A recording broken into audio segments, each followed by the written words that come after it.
यीशु मसीह के पाक और अजीम नाम में आप तमाम कलाम सिद्दीक़ देखने वालों की खिदमत में मैं पास्टर जावेद असलम सलाम पेश करता हूँ। अजीज़ों, आप सबकी सलामती हो। और आज फिर एक अहम मौजू के साथ आपकी खिदमत में हाज़िर हुआ हूँ, और वो है रूहुल कुद्स का बपतिस्मा और गैर ज़ुबानें।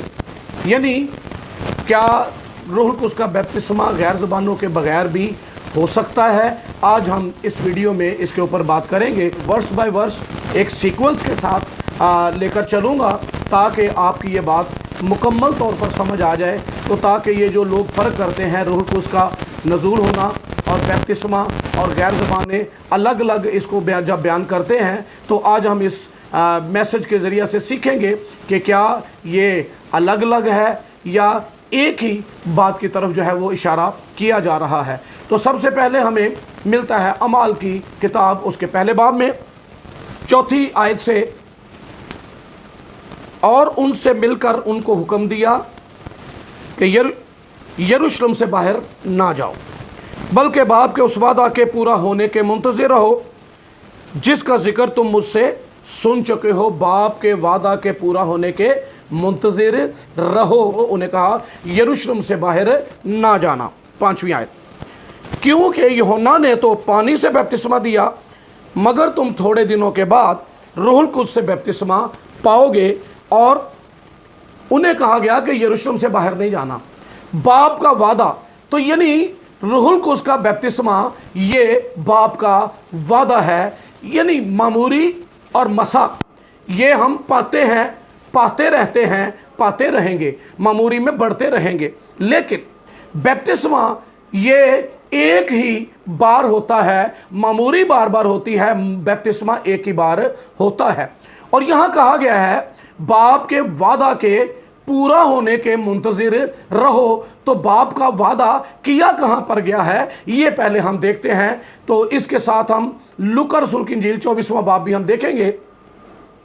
आयत नंबर 49 देखो, जिसका मेरे बाप ने वादा किया है मैं उसको तुम पर नाजिल करूंगा। नाजिल करने वाला यीशु मसीह। यूहन्ना ने भी कहा था कि मैं तो तुम्हें पानी से बपतिस्मा देता हुआ आया हूं, लेकिन जो मेरे बाद आता है वो तुमको रूहुल कुद्स और आग से बपतिस्मा देगा। तो यहां पर यीशु मसीह ने फरमाया कि मैं उसको नाजिल करूंगा जिसका वादा बाप ने किया है। तो बाप ने वादा कहां पर किया है, इस वर्ष को भी हम देख लेते हैं। यूएल की किताब में से है, योएल नबी की किताब 2 बाब और उसकी 28वीं आयत में ये लिखा है, खुदावंद फरमाता है कि आखिरी दिनों में ऐसा होगा कि मैं अपने रूह में से हर बशर पर डालूंगा। किसी किसी के लिए नहीं है, ये हर बशर पर। तो हर बशर कौन है? जो कोई ईमान लाता है, जो यीशु मसीह को अपना निजात दहिंदा कबूल करता है, ये उसकी बात की जा रही है। अमाल की किताब और उसका 2 बाब और उसकी 38वीं आयत जब हम पढ़ें तो वहाँ लिखा है, पतरस ने उनसे कहा तौबा करो और तुम में से हर एक अपने गुनाहों की माफ़ी के लिए यीशु मसीह के नाम पर बपतिस्मा ले, तो तुम रूहुल कुद्स इनाम में पाओगे। अब यहाँ पर बात बड़ी क्लियर है। अक्सर लोग ये कहते हैं कि ये सिर्फ बाई लोग या पेंटिकोस्टल जो लोग हैं उन्हीं पर क्यों नाजिल होता है। तो ऐसा हरगिज़ नहीं है। असल बात क्या है कि लोग बगैर यीशु मसीह को कबूल किए, बगैर यीशु मसीह को निजात दहिंदा कबूल किए और बगैर यीशु मसीह के नाम पर बपतिस्मा लिए ही चाहते हैं कि वो रूहुल कुद्स इनाम में पाएँ। तो यहाँ पर जब उन लोगों ने यरूशलेम में जब भीड़ लग गई तो उन्होंने पूछा भाइयों क्या करें? तो रसूलों ने क्या कहा? तौबा करो और यीशु मसीह के नाम पर बपतिस्मा लो, तो तुम रूहुल कुद्स इनाम में पाओगे। तो ये वादा किसी पेंटिकोस्टल के साथ नहीं है, ये वादा किसी प्रेस्बिटर के साथ नहीं है, ये वादा सिर्फ किसी मेथोडिस्ट के साथ नहीं है, ये वादा किसी कैथोलिक के साथ नहीं है, ये वादा हर बिलीवर के लिए है। ये बात याद रखिएगा, ये वादा हर फर्दे बशर के लिए है। और ये वादा वहां पर किया गया यूएल नबी की किताब 2 बाब उसकी 28वीं आयत में कि मैं आखिरी दिनों में हर फर्दे बशर पर अपने रूह को नाजिल करूंगा। और फिर हम देखते हैं कि जब यरूशलेम में ईद पेंतिकोस्त मनाई जा रही थी और उस दिन हुआ क्या, बड़ा अजीब माजरा हुआ। 120 की जमात बशमूल यसु मसीह की मां मुकद्दसा मरियम और बाकी रसूल और शागिर्दों की जमात, वो सब एक जगह पर जमा थे। 10 दिन तक यसु मसीह के आसमान पर उठाए जाने के बाद 10 दिन तक ये रूहुल कुद्स के मुंतजिर थे, क्योंकि कहा गया था जब तक तुम्हें आलमे बाला से कुव्वत का लिबास ना मिले यरूशलेम से बाहर ना जाना। ये मुंतजिर थे और दुआ में बैठे हुए थे।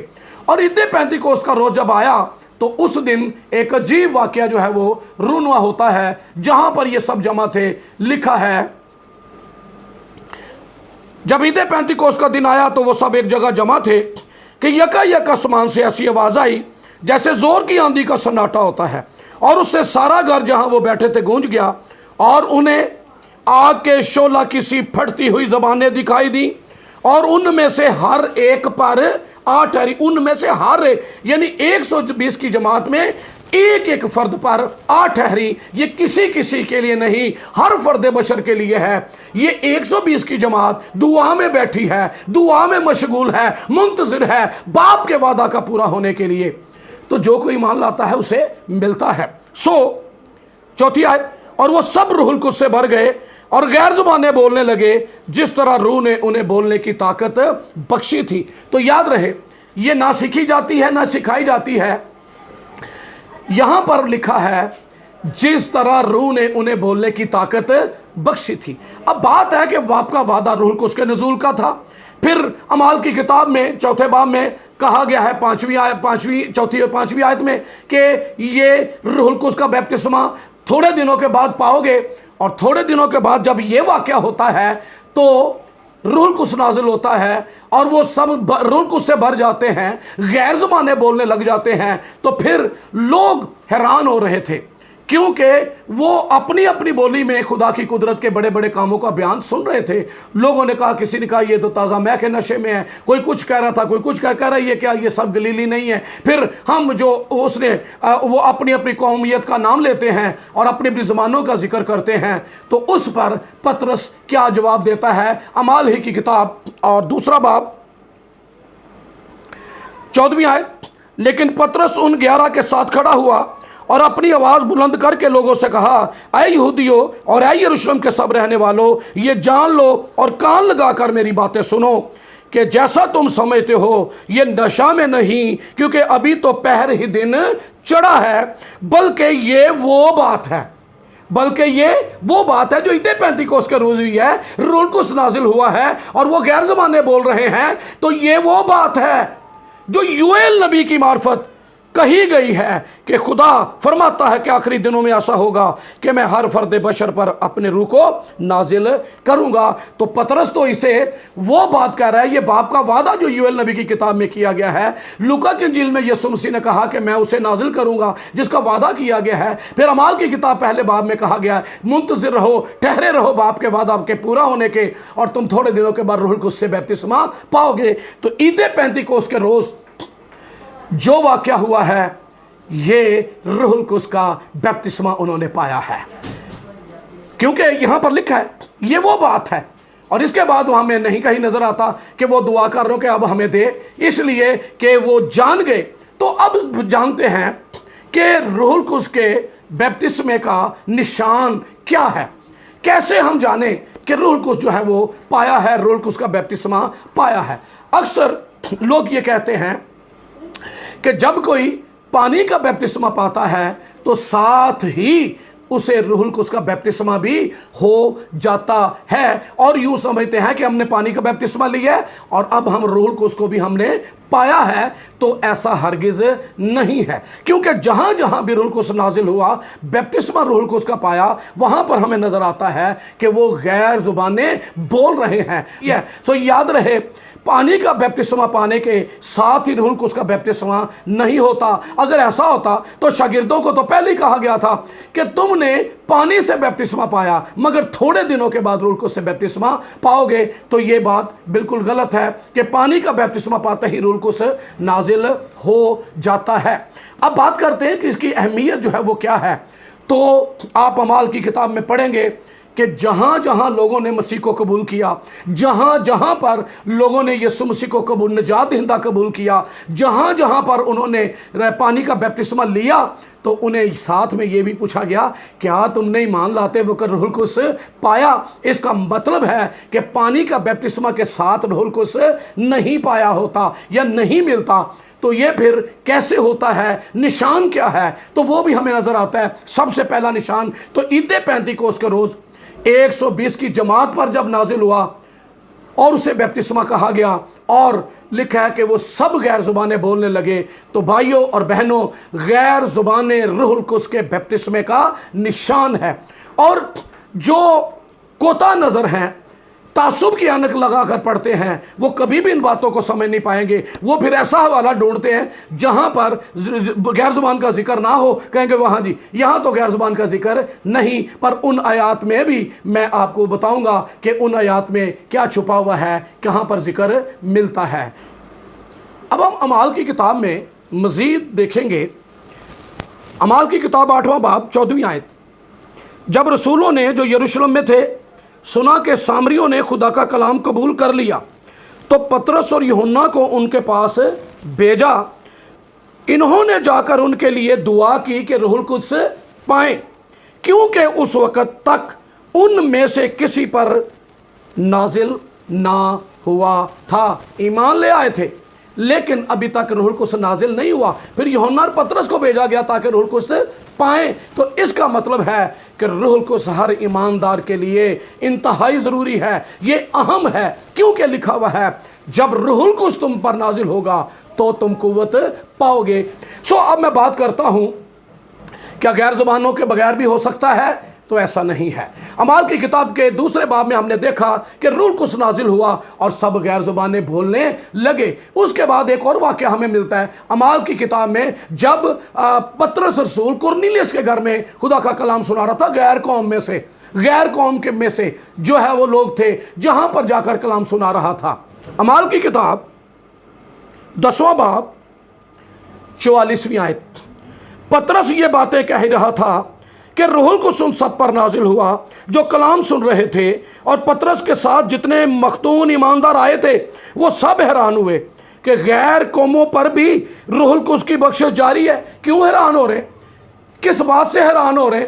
उन्हें कैसे पता चला कि इन्होंने रूहुल कुद्स पा लिया है? उन्हें कैसे समझ आ गई कि ये रूहुल कुद्स से भर गए हैं? आगे सुनिए, बाइबल को ध्यान से पढ़ा करें, उसी के अंदर जवाब मिल जाता है, बाहर से नहीं मिलेगा।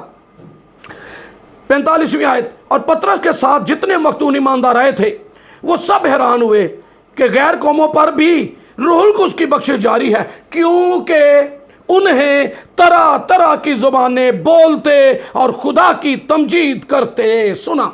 और इन्होंने तो अभी पानी का बपतिस्मा भी नहीं लिया। आगे पतरस कहता है, पतरस ने जवाब दिया, क्या कोई पानी से रोक सकता है कि ये बपतिस्मा ना पाएं जिन्होंने हमारी तरह रूहुल कुद्स पाया? तो जो ये ख्याल करते हैं कि पानी का बपतिस्मा होगा तो रूहुल कुद्स मिल गया, तो यहाँ पर तो फिर ये तालीम ही उलट हो जाएगी। तो अपनी अपनी तालीम को ना गढ़ें, जो बाइबल की तालीम है, जो बाइबल की टीचिंग है, उस पर बिलीव करें और उस पर ईमान लाएं। जो ईमान लाए वो बपतिस्मा ले, तो आगे फिर उसके लिए लिखा है कि रूहुल कुद्स इनाम में पाओगे। ये दूसरा वाक़या है जहाँ पर रूहुल कुद्स नाजिल हुआ और मख्तूनों को कैसे पता चला, मख्तून ईमानदारों को, कि उन्हें भी अपनी तरह गैर ज़ुबानें बोलते हुए देखा। दूसरा सबूत है कि रूहुल कुद्स नाजिल हुआ और वो गैर ज़ुबानें बोलने लगे। इसका मतलब है गैर ज़ुबानें रूहुल कुद्स के नज़ूल और रूहुल कुद्स के बपतिस्मे का निशान है। एक और हवाला आपकी खिदमत में पेश करता हूँ। अमाल की किताब 19वां बाब, अभी मैंने हवाला पढ़ा था जब पौलुस ने उनसे पूछा कि क्या तुमने रूहुल कुद्स पाया? उन्होंने कहा हमने तो सुना भी नहीं। बस पौलुस रसूल ने उन्हें रूहुल कुद्स के बारे में तालीम दी और उसी बात की तरफ इशारा किया जो पतरस रसूल पहले ही कह चुका है। तो 6ठी आयत पढ़ते हैं। जब पौलुस ने उन पर हाथ रखे तो रूहुल कुद्स उन पर नाजिल हुआ। जब पौलुस ने उन पर हाथ रखे तो रूहुल कुद्स उन पर नाजिल हुआ और वो तरह तरह की ज़ुबानें बोलने और नबूवत करने लगे, और वो सब तखमीनन 12 आदमी थे। तो यहाँ पर भी तीसरी बात, तो कलाम की बात तो एक भी जगह लिखी हो, एक भी वर्ष हो, तो ईमान लाना हम सब पर फ़र्ज़ है कि क्योंकि खुदा का कलाम सच्चा है। फिर भी लोगों को समझ नहीं आता। आजकल सोशल मीडिया पर बड़ी बहस व तकरार चल रही है। गैर ज़ुबानों के ताल्लुक से, रूह कुद्स के ताल्लुक से। तो एक ने लिखा कि पौलुस ने कौन सी गैर ज़ुबानें बोली जब रूह कुद्स नाजिल हुआ? तो वहाँ पर लिखा है कि हननिया ने उस पर हाथ रखे ताकि वो रूह कुद्स पाए। तो वहाँ पर अगर गैर ज़ुबान का जिक्र नहीं है तो इसका मतलब तो ये नहीं है कि उसे गैर ज़ुबान का तजुर्बा नहीं हुआ रूह कुद्स के नज़ूल के साथ, तो वहाँ पर नहीं। लेकिन आगे जाके करंथियों का खत पढ़े तो पौलुस रसूल खुद कहता है, मैं तुम सबसे ज़्यादा ज़ुबानें बोलता हूँ, गैर ज़ुबानें बोलने से मना ना करो, मैं रूह से भी गाऊंगा, मैं अकल से भी गाऊंगा, मैं रूह से भी दुआ करूंगा और मैं अकल से भी दुआ करूंगा। ये रूह में दुआ करना क्या है? गैर ज़ुबानों में। रूह में प्रस्तिश करना क्या है? गैर ज़ुबानों में।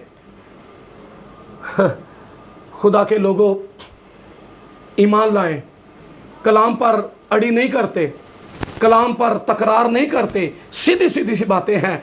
पौलुस रसूल ने वहां पर अगर नहीं लिखा तो आगे जाके तो कहता है, तो इसका मतलब उस दिन जब रूह कुद्स पाया तो गैर ज़ुबानों के तजर्बे के साथ ही पाया था। फिर कुरनेलियुस के घर में जब हुआ तो वहां पर भी गैर ज़ुबानें, पौलुस ने जब हाथ रखे तो फिर वहां पर भी पता चला। फिर एक और शख्स जादूगर का जिक्र मिलता है, जब उसने देखा कि रसूलों के हाथ रखने से रूह कुद्स मिल रहा है, नाजिल हो रहा है, तो उसने कहा, रुपये लाया और रसूलों के कदमों पर रखकर कहने लगा, मुझे भी ये तौफीक दो, या मुझे भी ये ऐसा कोई ब्लेसिंग दो कि मैं भी हाथ रखूं और लोग इस तरह से भर जाएं। अब उसको कैसे पता चला कि रूह कुद्स नाजिल हो रहा है? क्योंकि लोग जिस पर रूह कुद्स नाजिल होता था गैर ज़ुबानें बोलते थे। सो खुदावंद आपको बरकत दे। उम्मीद है आपको ये बातें समझ आई होंगी। तो भी अगर कोई आपका क्वेश्चन हो आप ज़रूर कमेंट्स कीजिए और साथ में ये भी बताइएगा कि आप किस शहर से हैं, किस जगह से हैं, ताकि मुझे ये पता चल सके कि आप कहाँ से इस कलाम को देख रहे हैं, इस मैसेज को सुन रहे हैं। खुदावंद आपको बरकत दे।